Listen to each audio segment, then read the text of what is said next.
y'all, it's Mimsy here. Today I'm going to show you how I made a clothes drying rack out of a $6 bookshelf magazine rack that I bought at Habitat for Humanity.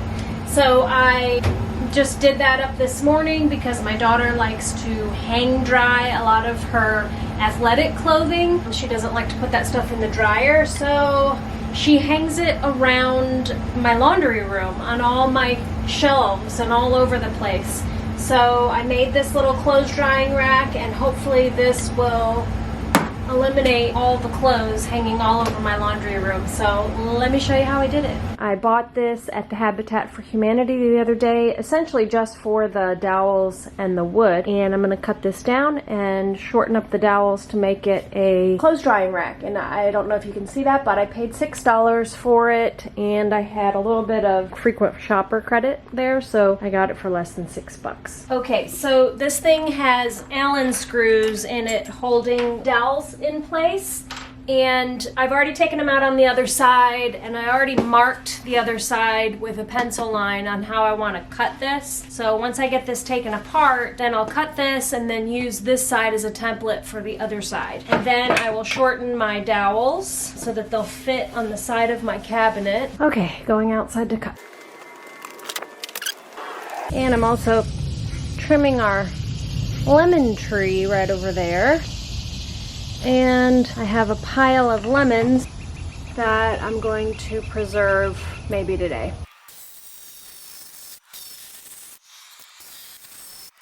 So that's a really terrible cut. First one was good, but you know what? I'm going to sand the heck out of this.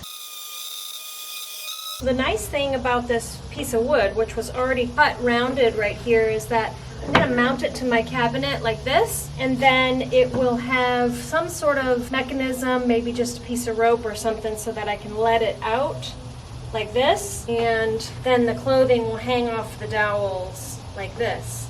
So it'll hang out like that. I could even make it so it'll go flat so everything can hang like boom, boom, boom. So I'm thinking I'll put like a piece of, maybe I'll just put an eye hook up here and a piece of string so that it'll just hang. And then when it comes up, I'll put some sort of a hook up here to hook it up. Something like that. Really simple. So I'm putting a screw right down through into those other holes so that I can make sure that I trace this one exactly the same. So I went inside and measured the cabinet. I need to make this 16 inches wide total, including these. So I need to cut down, so these are 1.25 inches together. So I need to cut these dowels 14 inches.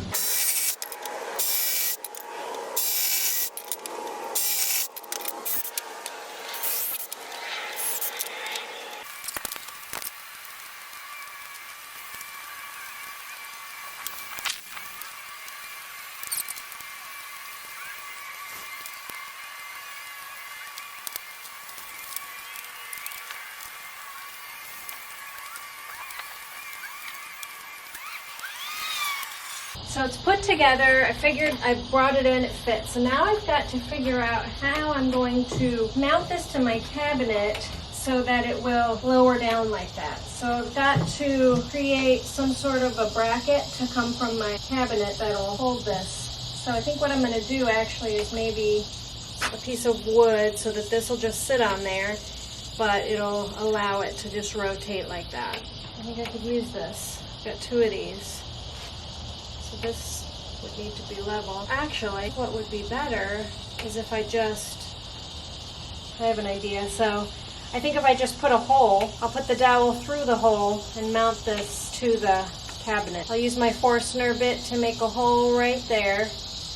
I'll undo the dowel on the bottom, put it through there, and I'll mount this to the cabinet. Yes, that's what I'll do. So I've got 2 Forstner bits here, and I need to take a dowel out and see which one is the size. I think it's this one, but yep, it's the bigger one.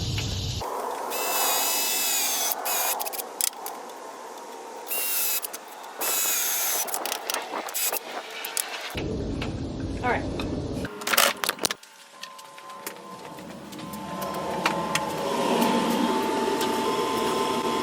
Here we are.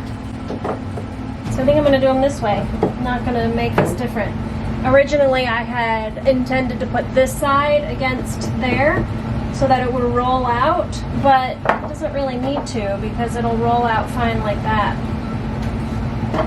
So that's what I'm going to do. I'm just going to leave it like that,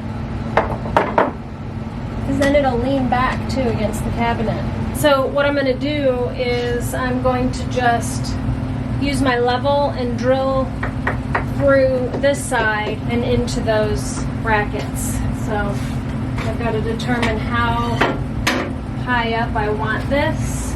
I want it kind of high up because when it comes down I want to still be able to use the shelf and everything. So I'm going to make it just below this shelf. Alright, I guess I'm going to have to actually move some things around in here.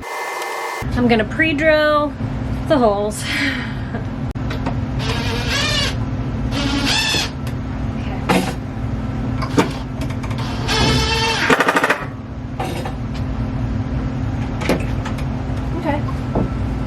I needed.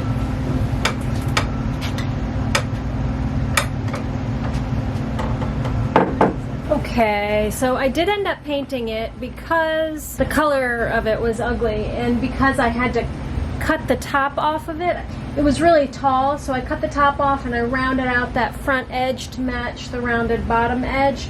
So because of all the cutting and everything, I just decided to go ahead and paint it, and I went ahead and painted it the same color as my doors. So now my door is that color and that's that color, and eventually I'm gonna have wallpaper in here. Anyhow, so let me show you. I put a magnet at the top, and then I put a little flat bar on the bottom of the, see the magnet up there? And then I put a little flat bar on there so that it just grabs it. And you could use a smaller magnet, but I had that, so I just used it. Okay, so now I'm going to put some string on there, which, I don't know, I might do something different. I'm not sure. Anyhow, let me see. I marked the spots where I'm going to put the little eye hooks. And I have one of these little picture hanging kits, and these tiny little eye hooks are what I used. Tiny, tiny.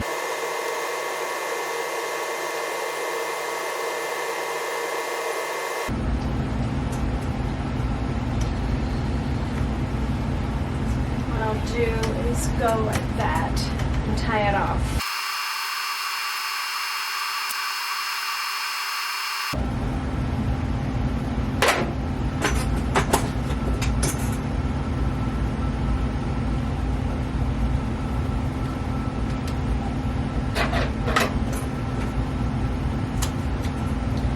Okay, so that's that. I think it's pretty strong, and then you can see that, and then I just lift it up and it magnets to that.